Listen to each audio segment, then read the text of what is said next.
Close to nature is close to your world. Myron Homes, Cherubic Farms at Chevilla, 7799949104. Welcome to iDream. గత కొద్ది రోజులుగా రెండు తెలుగు రాష్ట్రాల్లో విస్తారంగా వర్షాలు కురుస్తున్నాయి. సో ఇలాంటి టైంలోనే నదులు ఉప్పొంగుతున్నాయి, రోడ్లన్నీ కూడా జలమయమైపోతున్నాయి, కాలనీలన్నీ కూడా చెరువుల్ని కాలువల్ని తలపిస్తున్నాయి. సో ఇలాంటి తరుణంలో ఈ భారీ వర్షాలకి అంటువ్యాధులు కూడా ప్రబలే అవకాశం ఉందని చెప్పి ఇప్పటికే డాక్టర్లు హెచ్చరిస్తున్నారు. సో అసలు ఈ వర్షాకాలంలో ఎటువంటి వ్యాధులు సోకుతాయి, ఎటువంటి జాగ్రత్తలు తీసుకోవాలి, ఎలాంటి ఆహారం తీసుకోవాలి, ఇలాంటి విషయాలన్నీ తెలుసుకుందాం. ప్రస్తుతం మనతో డాక్టర్ విజయభాస్కర్ ఉన్నారు. ఆయన అడిగి మరిన్ని విషయాలు తెలుసుకుందాం. సార్, చూస్తున్నాం మనం గత కొద్ది రోజులుగా రెండు తెలుగు రాష్ట్రాల్లో అలాగే హైదరాబాద్లో కూడా వర్షాలు అయితే కొండపోత వర్షాలు కురుస్తున్నాయి. సో అసలు ఈ వర్షాకాలంలో ముఖ్యంగా ఎటువంటి వ్యాధులు ప్రబలే అవకాశం ఉంది, ఈ ప్రజలు ఎటువంటి జాగ్రత్తలు తీసుకోవాలి? అబ్సల్యూట్లీ. ఈ వర్షాకాలంలో మనకు యూజువల్గా మాన్సూన్ సీజన్లో సీజన్ వేరియేషన్లో water borne diseases, food borne diseases, air borne diseases, floods, ఈ 4 రకాలుగా మనకు సమస్యలు ఉంటాయి. వాటర్ బార్న్ డిజీజ్లో ఎక్కువగా టైఫాయిడ్, కాలరా, చికెన్ గున్యా, అంతేకాకుండా గ్యాస్ట్రోఇంటెస్టైనల్ ఇష్యూస్ ప్రాబ్లమ్స్ వస్తుంటాయి. పేగుకు ఇన్ఫెక్షన్స్ వచ్చే ఛాన్స్ ఎక్కువగా ఉంటాయి, ఎందుకంటే వాటర్ కలుషితం ఎక్కువగా ఉంటుంది కాబట్టి తద్వారా మనకు ఎక్కువగా ఉంటుంది. సో అంతేకాకుండా ఈ ఫ్లడ్స్ ఏవైతే ఉన్నాయో వర్షాకాలంలో ఎక్కువగా ఫ్లడ్స్ రావటం వల్ల మనకు రోడ్ ట్రాఫిక్ యాక్సిడెంట్స్తో పాటు ఎక్కువగా ఈ యొక్క అంటే మనకు విలేజ్ సైడు ఎక్కువగా పాములు, తేళ్ళు, లేకపోతే ఇతరత్ర నీటికి సంబంధించిన జంతువులు ఏవైతే ఉన్నాయో అవి ఈవెన్ ముసళ్ళు కూడా ఇళ్లలోకి రావడం, లేకపోతే అర్బన్ సిటీలోకి రావడం అనేది మనం చూస్తుంటుంటాం. అంతేకాకుండా ఈ వర్షాకాలంలో రోడ్లు గతుకులమయమై రోడ్లు ఇర్రెగ్యులర్గా ఉండటం వల్ల రోడ్డు యాక్సిడెంట్స్ అవ్వడం, వెహికల్ మీద పోతుంటే ఆ కుదుపుకు నడుము నొప్పి రావటం, మెడ నొప్పి రావటం, అంతేకాకుండా జాయింట్ ఇంజరీస్ అవ్వడం, యాక్సిడెంట్ అవ్వడం, ఇట్లాంటి మనం సమస్యలు చూస్తూ ఉంటాం. సో ఓవరాల్గా మనం మాన్సూన్లో ఫ్లూ సిమ్టమ్స్, వైరల్ ఫీవర్స్ ఏవైతే బ్యాక్టీరియల్ కావచ్చు, వైరల్ కావచ్చు, లేకపోతే ఇతరత్ర కారణాల వలన అలర్జీ కూడా కావచ్చు, మనకు ఫ్లూ సిమ్టమ్స్ లంగ్ డిసీజెస్ సంబంధించినవి ఎక్కువగా రావచ్చు. ఈ సీజన్లో మనకు వైరల్ అంటే కాంప్లికేటెడ్ వైరల్ డిజీజెస్ కూడా మొన్న మన కరోనా వ్యాధి ఏదైతుందో దాని దగ్గరగా స్వైన్ ఫ్లూ కానీ లేకపోతే చికెన్ గున్యా కానీ అదొక వైరల్ డిజీజే.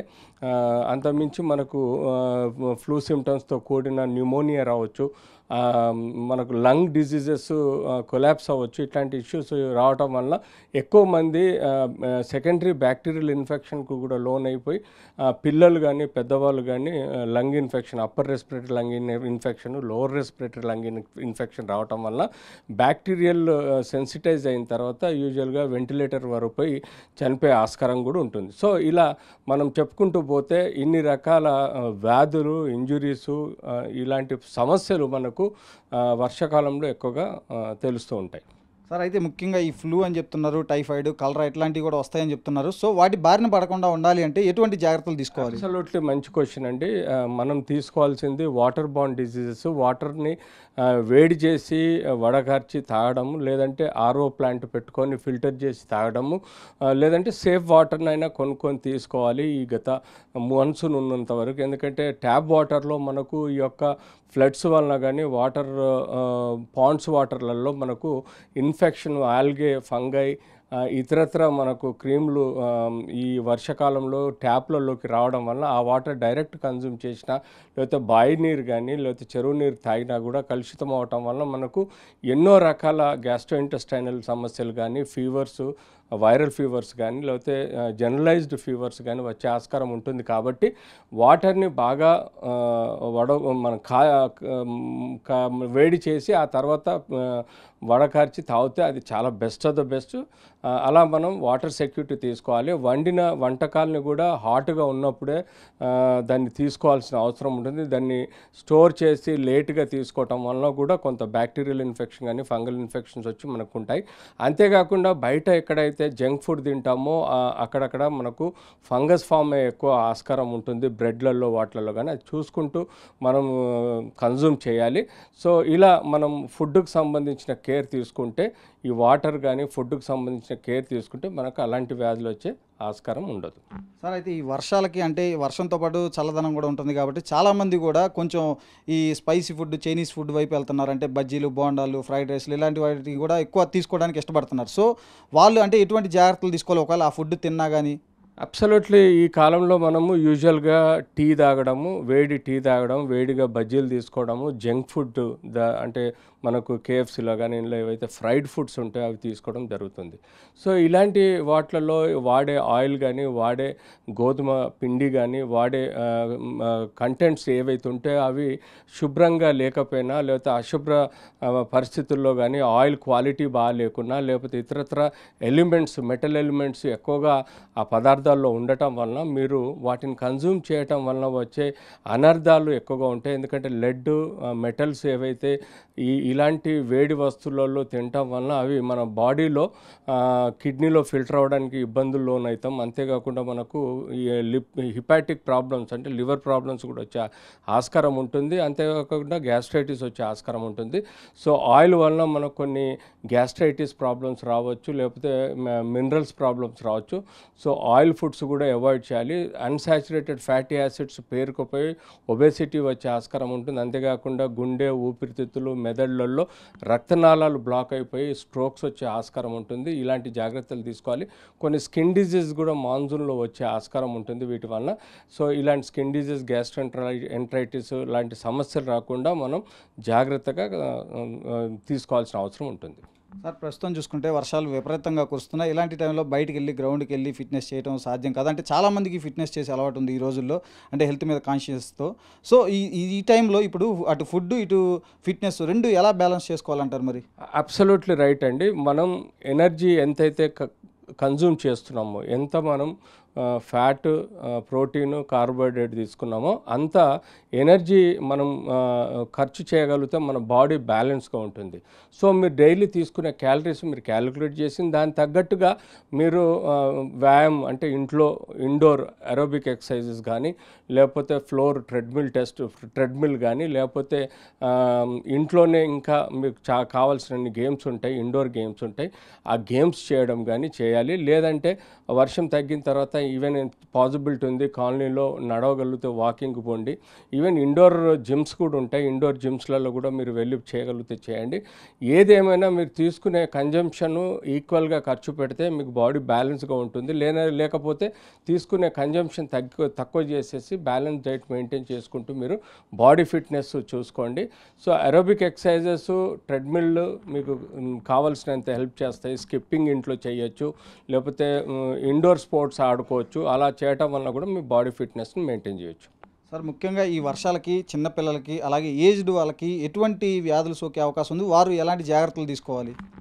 సో ఇళ్లల్లో ఉండే చిన్నపిల్లలు కానీ, లేకపోతే పెద్దవాళ్ళు కానీ యూజువల్గా వాళ్ళకి కొంత ఇమ్యూనిటీ కాంప్రమైజ్డ్ ఉంటాయి.